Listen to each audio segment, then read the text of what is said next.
ಆಗಿರೋದೇ ಅಧಿಕಾರ ಬೇಕು, ತನ್ನ ಪುತ್ರನಿಗೆ ಅಧಿಕಾರ ಬೇಕು ಅಂತ ಕಾರಣ. ಕುಮಾರಸ್ವಾಮಿ ಹೋಗಿ ಜಾಯ್ನ್ ಆಗ್ಬಿಟ್ಟಿದ್ದಾನೆ BJP ಜೊತೆಗೆ ಅಂತ. ಅವಾಗ ನಾನು ಸತ್ರು ಹೋಗಲ್ಲ ಬದುಕಿದ್ರು ಹೋಗಲ್ಲ ಅಂತ ಹೇಳ್ತಿದ್ದ ದೇವೇಗೌಡರು ಇವಾಗ ಹೆಂಗೆ ಹೋಗಿದ್ದಾರೆ? ಅವತ್ತಿಗೂ ಅವ್ರು BJP ಜೊತೆಗೆ ಅಲಯನ್ಸ್ ಮಾಡ್ಕೊಂಡಿದ್ರು. ನಮಗೆ ಮುಸಾಬ್ರು ಓಟೇ ಬೇಡ ಅಂತ ಹೇಳೋದು, ಈ ತರಹದ ರಾಜಕಾರಣ ಇರಲಿಲ್ಲ. ಯಡಿಯೂರಪ್ಪನವರಿಗೆ ಅವರ ಶಿಕಾರಿಪುರ ಕ್ಷೇತ್ರದಲ್ಲಿ ಮುಸಲ್ಮಾನರು ಕೂಡ ಓಟನ್ನ ಹಾಕಿದ್ದಾರೆ. ಈಗ ಕುಮಾರಸ್ವಾಮಿ ಅವ್ರ ಮೇಲೆ ಮಾತ್ರನ ವ್ಯಾಮೋಹ ಇರೋದು ದೇವೇಗೌಡರಿಗೆ, ಉಳಿದ ಮಕ್ಕಳ ಮೇಲೆ ಯಾರ ಮೇಲೂ ಇಲ್ವಾ? ನೀವು ದೇವೇಗೌಡರನ್ನ ಹೋಗಿ ಕೇಳಬೇಕು, ನೀವು ಹತ್ರದಲ್ಲಿ ಇದ್ದವರಲ್ವಾ, ಸೊ ಹಾಗಾಗಿ ಕೇಳ್ತಾ ಇರೋದು. ಚಲಾವಣೆಯಲ್ಲಿ ಯಾವ ನಾಣ್ಯ ಇರುತ್ತೋ ಆ ನಾಣ್ಯವನ್ನೇ ನಡೆಸಬೇಕು. ದೇವೇಗೌಡರು ಜಾತ್ಯತೀತ ಅಂತ ಎಷ್ಟು ಇಟ್ಕೊಂಡು ಅವರೇ ಹೋಗಿದಾರಲ್ಲ ಕೋಮುಗಲಭೆ ಮಾಡೋರ ಜೊತೆ ಅಂತ ಹೇಳ್ತಾ ಇದ್ರಲ್ಲ, ಸೊ ಅದಂಗೆ ಅವರು ಹೋದ್ರು. ಮತ್ತೆ ಯಾಕೆ ಹೋಗ್ಬೇಕಿತ್ತು? ಬರೀ ಪುತ್ರ ವ್ಯಾಮೋಹನ ಅಥವಾ ಬೇರೆ ಬೇರೆ ಏನಾದ್ರು ಇದೆಯಾ? ಅಧಿಕಾರ ವ್ಯಾಮೋಹ ಮತ್ತು ಪುತ್ರ ವ್ಯಾಮೋಹ ಆಫ್ ಕೋರ್ಸ್.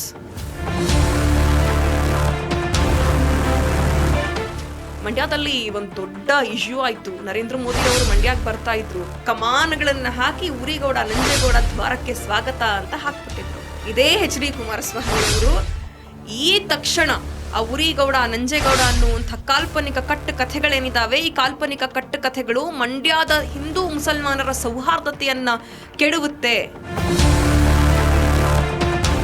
ಅಂಥ HD ಕುಮಾರಸ್ವಾಮಿ ಅವರು, ಅಂಥ ಬದ್ಧತೆಯ HD ಕುಮಾರಸ್ವಾಮಿ ಅಷ್ಟು ಬಿಜೆಪಿಯನ್ನ ತೀವ್ರವಾಗಿ ವಿರೋಧಿಸಿದವರು, ಬಿಜೆಪಿಯ ಸಿದ್ಧಾಂತವನ್ನ ತೀವ್ರವಾಗಿ ವಿರೋಧಿಸಿದವರು ಏಕ್ದಮ್ ಹೋದಾಗ ರಾಜಕೀಯ ಅಧಿಕಾರ ಮತ್ತು ಅಧಿಕಾರದ ವ್ಯಾಮೋಹ, ಇದಷ್ಟೇ ಕಾರಣಕ್ಕೆ ಅವ್ರು ಹೋಗಿದ್ದಾರೆ.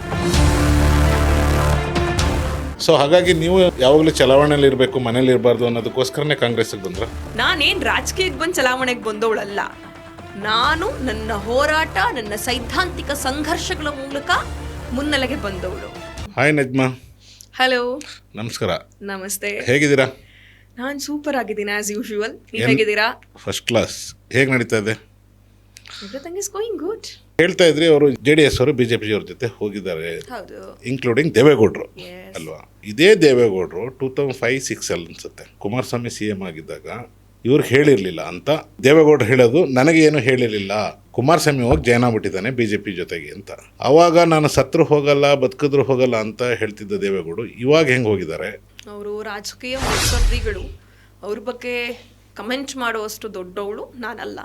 ಆದರೆ ಒಂದು ನಾವು ಗಮನಿಸಬೇಕಾಗಿರುವಂಥ ಅಂಶ ಏನು ಅಂತ ಅಂದರೆ, ಎಸ್ ಅವತ್ತಿಗೂ ಅವ್ರು BJP ಜೊತೆಗೆ ಅಲಯನ್ಸ್ ಮಾಡ್ಕೊಂಡಿದ್ರು.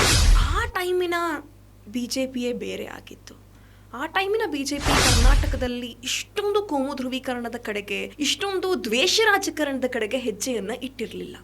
ಏನು ಇವತ್ತು BJP ಮುಸಲ್ಮಾನರನ್ನ ಕಂಡ್ರೆ ಹೊಡೀರಿ ಬಡೀರಿ ಕಡೀರಿ ಸಾಯಿಸಿ ಅನ್ನೋ ತರಹದ್ದು, ನಮಗೆ ಮುಸಾಬ್ರು ಓಟೇ ಬೇಡ ಅಂತ ಹೇಳೋದು, ಈ ತರಹದ ರಾಜಕಾರಣ ಇರಲಿಲ್ಲ. ವಿ ನೀಡ್ ಟು ರಿಮೆಂಬರ್, ಯಡಿಯೂರಪ್ಪನವರಿಗೆ ಅವರ ಶಿಕಾರಿಪುರ ಕ್ಷೇತ್ರದಲ್ಲಿ ಆವಾಗ ಮುಸಲ್ಮಾನರು ಕೂಡ ಓಟನ್ನ ಹಾಕಿದ್ದಾರೆ. ಮುಸಲ್ಮಾನರು ಕೂಡ ಅವರನ್ನ ಅಕ್ಸೆಪ್ಟ್ ಮಾಡ್ಕೊಳ್ತಿದ್ರು. ಆ ತರಹದ ಒಂದು ನಾಯಕತ್ವ ಯಡಿಯೂರಪ್ಪನವರಿಗೆ ಇತ್ತು. ಸೊ ಆ ಟೈಮಲ್ಲಿ ಹೋದಾಗಲೇ ವಿರೋಧಿಸಿದಂಥ ದೇವೇಗೌಡರಿಗೆ ತುಂಬ ಚೆನ್ನಾಗಿ ಸೈದ್ಧಾಂತಿಕ ಬದ್ಧತೆಯನ್ನು ಮತ್ತು ಈ ನಾಡಿಗೆ ಒಂದು ದುರಿತ ಕಾಲದಲ್ಲಿ ಸ್ಟ್ರಾಂಗ್ ಆಗಿ ಫೈಟ್ ಮಾಡಿದಂಥ ಒಬ್ಬರು ನಾಯಕರು ದೇವೇಗೌಡರು. ಅವರ ಹೋರಾಟ, ಅವರ ಬದ್ಧತೆಗಳ ಕಾರಣದಿಂದಾಗೆ ಅವರ ಪ್ರಧಾನಮಂತ್ರಿ ಮಟ್ಟಕ್ಕೂ ಕೂಡ ಹೋದಂಥವ್ರು. ಅಂಥವರು ಈಗ ಒಪ್ಕೊಂಡಿದ್ದಾರೆ ಅನ್ನುವಂಥದ್ದು ಅದು ಅವರ ಪುತ್ರ ವ್ಯಾಮೋಹನೋ ಅಥವಾ ಇಲ್ಲಿ ನೆಲೆ ಕಂಡುಕೊಳ್ಳೋದಕ್ಕೆ BJP ನಮಗೆ ಬೇಕೇ ಬೇಕು ಅನ್ನುವಂಥ ನಿಲುವೋ ಅದು ಅರ್ಥ ಆಗದೆ ಇರುವಂಥ ಒಂದನ್ನು ನಾವು ಗಮನಿಸ್ಬೇಕಾಗತ್ತೆ. ನಾವಾಗಲೇ ಐಡಿಯಾಲಜಿ ಬಗ್ಗೆ ಮಾತಾಡ್ತಾ ಇದ್ವಿ. ಕುಮಾರಣ್ಣ ಯಾವ ಲೆವೆಲ್ಗೆ ಐಡಿಯಾಲಜಿಕಲಿ ಸ್ಟ್ರೆಂಥನ್ ಆಗಿದ್ರು ಅಂತಂದರೆ, ನಾವು ಒಂದ್ಸತಿ ಅವರು ಪೇಶ್ವಾ ಬ್ರಾಹ್ಮಣರ ಬಗ್ಗೆ ಮಾತಾಡಿರುವಂಥ ವಿಡಿಯೋಗಳನ್ನು ತೆಗೆದು ನೋಡ್ಬೋದು. ಆ ವಿಡಿಯೋಗಳಾಗಿರ್ಬೋದು. ಮಂಡ್ಯದಲ್ಲಿ ಒಂದು ದೊಡ್ಡ ಇಶ್ಯೂ ಆಯಿತು. ನರೇಂದ್ರ ಮೋದಿರವರು ಮಂಡ್ಯಕ್ಕೆ ಬರ್ತಾ ಇದ್ರು, ಉರಿಗೌಡ ನಂಜೇಗೌಡ ಅನ್ನುವಂಥ ಒಂದು ಕಾಲ್ಪನಿಕವಾದಂಥ ಒಂದು ಇದನ್ನು ಸೃಷ್ಟಿ ಮಾಡಿ, ಕಥೆಗಳನ್ನು ಸೃಷ್ಟಿ ಮಾಡಿ, ಕಾಲ್ಪನಿಕವಾದಂಥ ವ್ಯಕ್ತಿಗಳನ್ನು ಸೃಷ್ಟಿ ಮಾಡಿ, ಕಮಾನ್ಗಳನ್ನು ಹಾಕಿ ಉರಿಗೌಡ ನಂಜೇಗೌಡ ದ್ವಾರಕ್ಕೆ ಸ್ವಾಗತ ಅಂತ ಹಾಕ್ಬಿಟ್ಟಿದ್ರು. I am the eyewitness to that issue.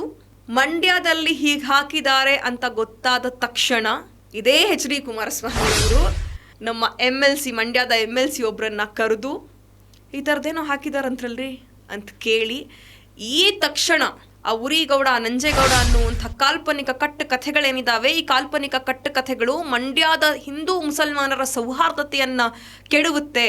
ಇದು ನಮ್ಮ ಕರ್ನಾಟಕದ ಪರಂಪರೆ ಅಲ್ಲ. ಈ ಥರದ ಸುಳ್ಳು ಕಥೆಗಳನ್ನು ಕಟ್ಟಿ ಅದಕ್ಕೊಂದು ಮಾನನ್ ಹಾಕಿ ಏನೋ ಒಂದು ದ್ವೇಷವನ್ನ ಹುಟ್ಟಾಕುವಂಥದ್ದು ನಮ್ಮ ಪರಂಪರೆ ಅಲ್ಲ. ಮಂಡ್ಯದ ಪರಂಪರೆ ಬೇರೆನೇ ಇದೆ. ಮಂಡ್ಯದ ಪರಂಪರೆ ಅಲ್ಲಿ ಶಿಕ್ಷಣ ಕ್ರಾಂತಿಯನ್ನ ಮಾಡಿದವರಾಗಿರ್ಬೋದು, ಅಥವಾ ಟಿಪ್ಪು ಸುಲ್ತಾನ್ ಅವರ ಇದಿರೋದು ಕೂಡ, ಶ್ರೀರಂಗಪಟ್ಟಣ ಇರೋದು ಕೂಡ ಮಂಡ್ಯದಲ್ಲೇ. ಹಾಗಾಗಿ ನಮ್ಮ ಇತಿಹಾಸ ಬೇರೆ ಇದೆ, ನಮ್ದು ರೈತರ ಇತಿಹಾಸ. ನಾವು ರೈತರು ಯಾವತ್ತು ಅನ್ನ ಹಾಕಬೇಕಾದ್ರೂ ನೀನು ಯಾವ ಜಾತಿ ಅಂತ ನೋಡಲ್ಲ, ಅಕ್ಕಿ ಬೆಳಿಬೇಕಾದ್ರೂ ಭತ್ತ ಬೆಳಿಬೇಕಾದ್ರೂ ಯಾವ ಜಾತಿ ಅಂತ ನೋಡಲ್ಲ. ನಾವು ಅಂಥ ಪರಂಪರೆಯವರು. ನಮ್ಮ ಮಂಡ್ಯದಲ್ಲಿ ಇದೇಂಗ್ರಿ ದ್ವೇಷ ಹುಟ್ಟಾಕಕ್ಕೆ ಇವರೆಲ್ಲ ಹಿಂಗೆ ಮಾಡ್ತಿದ್ದಾರೆ ಅಂತ ಹೇಳಿ ಹೋಗಿ ಆ ಕಮಾನನ್ನು ಕಿತ್ತಾಕ್ಸಿದ್ರು.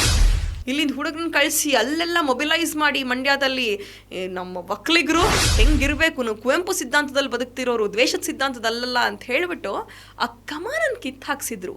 ಅಂಥ ಎಚ್ ಡಿ ಕುಮಾರಸ್ವಾಮಿರವರು, ಅಂಥ ಬದ್ಧತೆಯ ಎಚ್ ಡಿ ಕುಮಾರಸ್ವಾಮಿ ಅಷ್ಟು ಬಿ ಜೆ ಪಿಯನ್ನು ತೀವ್ರವಾಗಿ ವಿರೋಧಿಸಿದವರು, ಬಿ ಜೆ ಪಿಯ ಸಿದ್ಧಾಂತವನ್ನು ತೀವ್ರವಾಗಿ ವಿರೋಧಿಸಿದವರು ಏಕ್ದಮ್ ಹೋದಾಗ ಗೊತ್ತಾಗುತ್ತೆ, ವೆರಿ ಕ್ಲಿಯರ್ಲಿ ಎಂಥವ್ರಿಗೂ ಗೊತ್ತಾಗುತ್ತೆ.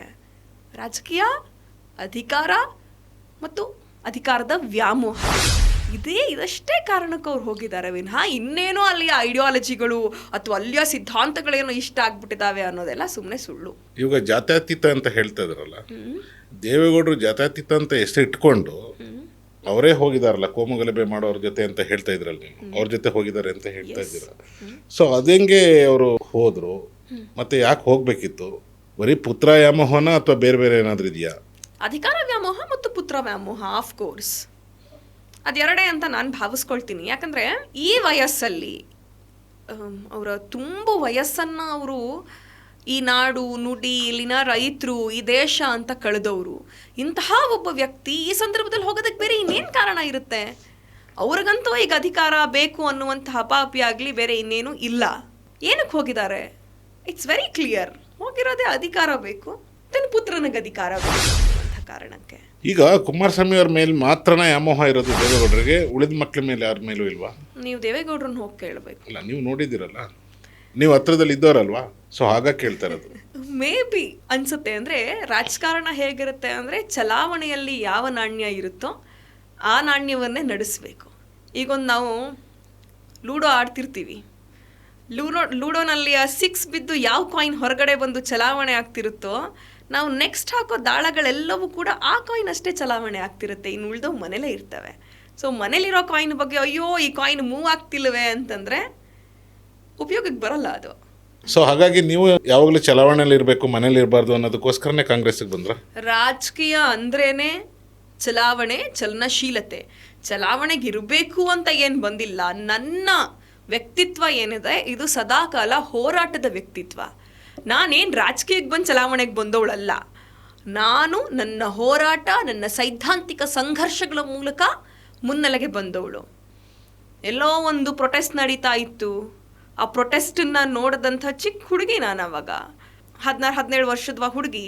ಪ್ರೊಟೆಸ್ಟ್ ನಡೀತಾ ಇತ್ತು. ಅಯ್ಯೋ, ನಮಗೆ ಅಂಗನವಾಡಿನಲ್ಲಿ ಅನ್ನ ಹಾಕಿರೋರು, ನಮ್ಮ ಕೈ ಬಾಯಿ ತೊಳೆದು ನಮ್ಮನ್ನು ಸಾಕಿರುವಂಥವ್ರು, ನಮ್ಮ ಅಮ್ಮಂದ್ರು ಕೆಲ್ಸಕ್ಕೆ ಹೋದರೆ ನಮ್ಮನ್ನು ಸಾಕಿರೋರು ಅವರು, ಅಂಥವ್ರು ಬಂದು ಬೀದಿಗೆ ಕೂತ್ಕೊಂಡಿದ್ದಾರೆ ಅನ್ನುವಂಥ ಒಂದು ಸಾಧಾರಣವಾಗಿರುವಂಥ ಒಂದು ಎಮೋಷನ್ ನನ್ನ ಮನಸ್ಸಿಗೆ ಟಚ್ ಆಗಿ, ಹಾಸ್ಟೆಲಿಂದ ನನ್ನ ಹತ್ರ ಇದ್ದ ತಿಂಡಿಗಳನ್ನ ತಗೊಂಡು, ನಮ್ಮ ಮೆಡಿಕಲ್ ಕಾಲೇಜ್ ಓದ್ತಾ ಸೀನಿಯರ್ಸ್ ಇದ್ದವ್ರನ್ನ ಕರ್ಕೊಂಡು ಹಾಸ್ಟೆಲಿಂದ ಬಂದು ಅವ್ರಿಗೊಂದಷ್ಟು ಥಿಂಗ್ಸ್ಗಳನ್ನು ಕೊಟ್ಟು ಅವ್ರಗಳ ಜೊತೆ ಅವರಿಗೊಂದು ಹೋರಾಟಕ್ಕೆ ಬೆಂಬಲವಾಗಿ ನಿಲ್ಲಬೇಕು ಅಂತ ಹೇಳಿ, ಯಾವ ಸಿದ್ಧಾಂತ ಅದೇನು ಗೊತ್ತಿಲ್ಲದೆ ಇರೋ ಸಂದರ್ಭದಲ್ಲಿ ಬರೀ ಮಾನವೀಯ ಅಂತಃಕರಣದ ಹಿನ್ನೆಲೆಯನ್ನು ಇಟ್ಕೊಂಡು ನಾನು ಬಂದವಳು. ಸೊ ಬಂದ ಸಂದರ್ಭದಲ್ಲಿ ಸಿಕ್ಕಂಥ ಸಾಕಷ್ಟು ಜನ ಅದು ನನ್ನನ್ನು ಮೊದಲು ಹೀಗೆ ಒಂದು ಅಂಗನವಾಡಿ ಅಮ್ಮಂದ್ರ ಹೋರಾಟದಲ್ಲಿ ಮೊದಲನೇ ಬಾರಿಗೆ ನೋಡಿದಂಥ ನಮ್ಮ ಪತ್ರಕರ್ತರಾಗಿರುವಂಥ ನವೀನ್ ಸೂರಿಂಜೆ ಅವರು ನನ್ನನ್ನು ಮಾತಾಡ್ಸಿದ್ರು, ಒಂದು ಇಂಟರ್ವ್ಯೂ ಮಾಡಿದ್ರು. ನಂದು ಏನಕ್ಕೆ ಬಂದಿದ್ದೀರಾ ಅಂತ ಹೇಳಾಗ ನಾನು ತುಂಬ ಆರಾಮಾಗಿ ಇವಾಗ ಹೆಂಗೆ ಮಾತಾಡ್ತೀನಿ ಹಂಗೇನೆ, ನೋಡಿ ನಮ್ಮ ಅಡುಗೆ ಅಮ್ಮಂದ್ರಿಯವರು, ಇವ್ರಿಗೆ ಅನ್ಯಾಯ ಆಗ್ತಾ ಇದೆ, ಅದಕ್ಕೋಸ್ಕರ ಇಲ್ಲಿ ಹೋರಾಟಕ್ಕೆ ಬಂದಿದ್ದೀನಿ ಅಂತ ಹೇಳಿದೆ.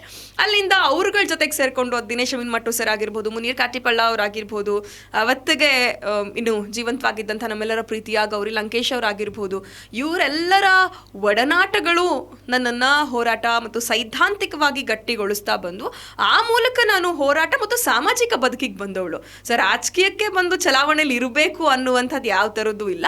ಹೋರಾಟದಿಂದ ಬಂದಿದ್ದೀನಿ. ನನ್ನ ಹೋರಾಟ ಎಲ್ಲಿವರೆಗೆ ಜೀವಂತವಾಗಿರುತ್ತೋ ಅಲ್ಲಿವರೆಗೂ ನಾನು ಚಲಾವಣೆನಲ್ಲಿ ಇರ್ತೀನಿ. ಹೆಚ್ಚಿನ ವಿಡಿಯೋಗಳಿಗೆ ಪ್ರತಿಧ್ವನಿ ಯೂಟ್ಯೂಬ್ ಚಾನೆಲ್ ಸಬ್ಸ್ಕ್ರೈಬ್ ಮಾಡಿ, ಬೆಲ್ ಐಕಾನ್ ಕ್ಲಿಕ್ ಮಾಡಿ.